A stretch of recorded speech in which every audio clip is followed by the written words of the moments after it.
도로 위를 달리는 자동차의 심장, 바로 엔진이죠. 그리고 그 심장에 폭발적인 힘을 불어넣어주는 기술, 바로 터보차저입니다. 그런데 말이죠. 이 작고 강력한 부품 안에서는 우리가 상상하는 것 이상의 정말 극한의 조건과 복잡한 물리 현상들이 숨가쁘게 펼쳐지고 있어요. 우리가 와, 차 잘 나간다 하고 느끼는 그 짜릿한 가속감 있잖아요. 그 이면에는 이렇게 보이지 않는 곳에서 벌어지는 아주 치열한 물리적 싸움이 숨어 있습니다. 이 작은 거인이 엄청난 속도와 열을 견뎌내야만 가능한 일이죠. 분당 30만 번. 이게 감이 잘 안 오시죠? F1 경주용차 엔진보다 무려 15배나 빠른 속도입니다. 아니, 대체 어떻게 이렇게 빨리 돌면서 멀쩡할 수가 있는 걸까요? 근데 이게 다가 아니에요. 900도가 넘는 거의 용암에 가까운 온도의 배기가스를 정통으로 맞으면서 이 모든 걸 견뎌내야 합니다.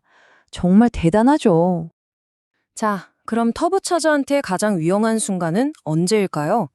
당연히 이렇게 미친 듯이 돌고 뜨거울 때라고 생각하시겠죠? 놀랍게도 아닙니다. 오히려 우리가 운전을 마치고 시동을 끄는 바로 그 순간일 수 있어요. 이게 대체 어떻게 된 일일까요? 오늘 그 숨겨진 비밀을 한번 같이 파헤쳐 보시죠. 자, 터보차저를 제대로 이해하려면요. 딱 한 가지만 먼저 기억하시면 돼요. 터보차저는 그냥 빨리 도는 쇳덩어리가 아니라 엔진 전체와 연결된 거대한 시스템의 심장이라는 사실을요. 터보차저의 울지짐은 혼자서 막 일어나는 게 절대 아니에요. 연력학, 유체역학, 그리고 ECU의 제어공학까지 이 모든 것들이 실시간으로 얽히고 설켜서 만들어내는 하나의 거대한 교향곡이라고 할 수 있습니다. 이 연결고리를 한번 따라가 볼까요? 시작은 아주 단순해요. 운전자가 가속 페달을 밟습니다.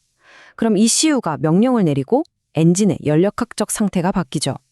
이어서 터보차저의 속도, 하중, 온도가 변하고 최종적으로는 베어링을 지지하는 그 마이크로미터 단위의 얇은 오일막의 안정성에까지 영향을 미치게 됩니다. 진짜 말 그대로 나비 효과 같은 거죠. 바로 이 지점 때문에 오늘날 터보차저 엔지니어는 더 이상 단순한 진동 분석과가 아니에요. 전체 파워트레인 시스템이 어떻게 서로 영향을 주고받는지를 꿰뚫어 봐야 하는 시스템 통합 전문가가 되어야만 하는 겁니다. 그럼 엔지니어들은 이 복잡한 시스템 안에서 대체 뭐랑 싸우고 있는 걸까요? 이 터보차저를 위협하는 흔들림, 그러니까 진동에는요, 크게 두 종류가 있습니다. 하나는 예측 가능한 싸움, 다른 하나는 정말 예측하기 힘든 싸움이죠.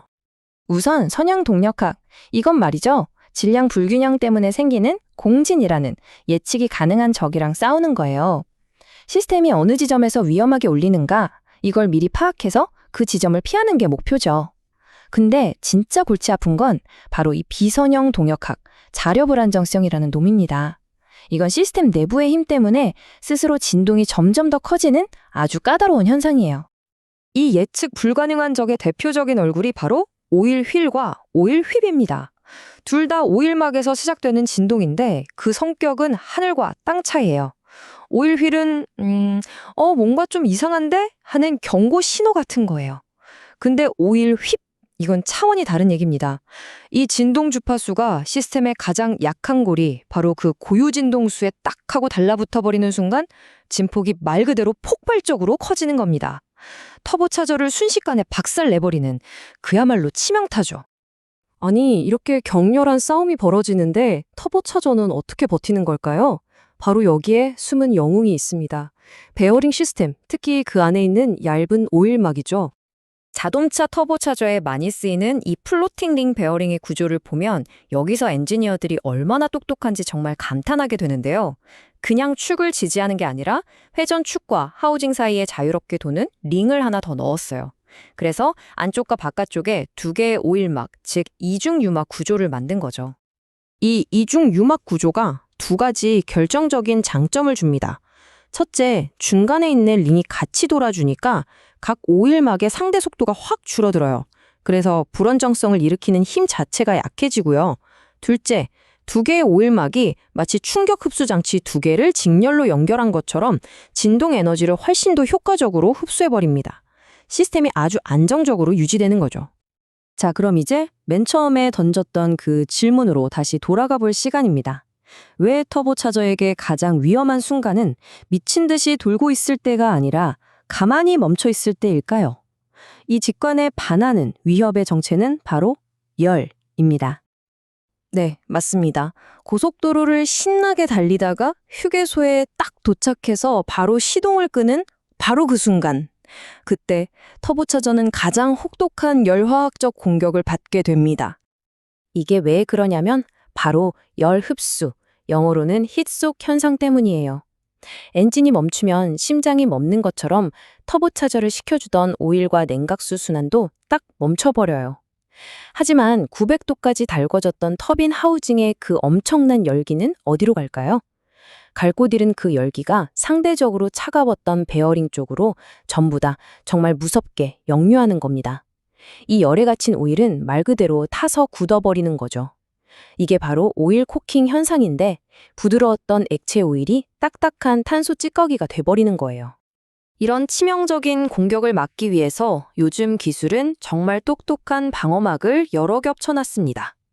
첫째는 능동형 열 관리. 엔진이 꺼져도 보조 펌프가 알아서 냉각수를 돌려서 열을 식혀주고요. 둘째는 소재의 힘. 열에 훨씬 강한 고성능 합성유를 쓰고 마지막으로 베어링 표면을 다이아몬드처럼 단단한 DLC 코팅으로 감싸서 아예 코크가 달라붙지도 못하게 막아버립니다. 자, 그럼 터보차저 기술은 여기서 끝일까요? 전혀요. 이제 전동화와 데이터를 만나서 완전히 새로운 미래로 달려가고 있습니다. 먼저 전동 보조 터보차저, 그러니까 e터보, 전기 모터로 터보렉을 그냥 없애버리는 기술이죠. 그리고 여기서 한 걸음 더 나아가서 아예 실시간으로 자기 상태를 진단하고 미래까지 예측하는 디지털 트윈이라는 개념까지 등장했습니다. 디지털 트윈이라는 건 말 그대로 현실의 터보차저랑 똑같이 생긴 가상의 쌍둥이를 컴퓨터 안에 만드는 거예요. 이 가상 모델이 차량의 수많은 센서 데이터를 실시간으로 받아서 물리적으로는 볼 수 없는 내부 상태를 완벽하게 파악하는 거죠. 그래서 앞으로 50시간 안에 베어링 손상 가능성이 보입니다.처럼 거의 예언에 가까운 예지 정비가 가능해지는 거예요.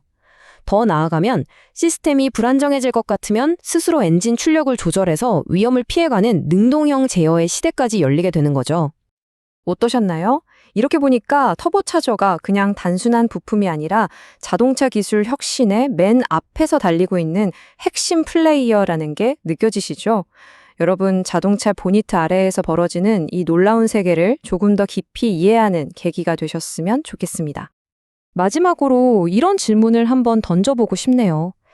자동차가 점점 더 똑똑해져서 스스로 생각하는 시스템이 된다면 과연 우리 운전자들의 습관으로부터 자기 자신의 가장 약한 부분을 보호하는 법을 배우게 될까요? 기술의 진화가 인간과 기계의 관계를 어떻게 바꿔 놓을지 한 번쯤 생각해 볼 만한 지점인 것 같습니다.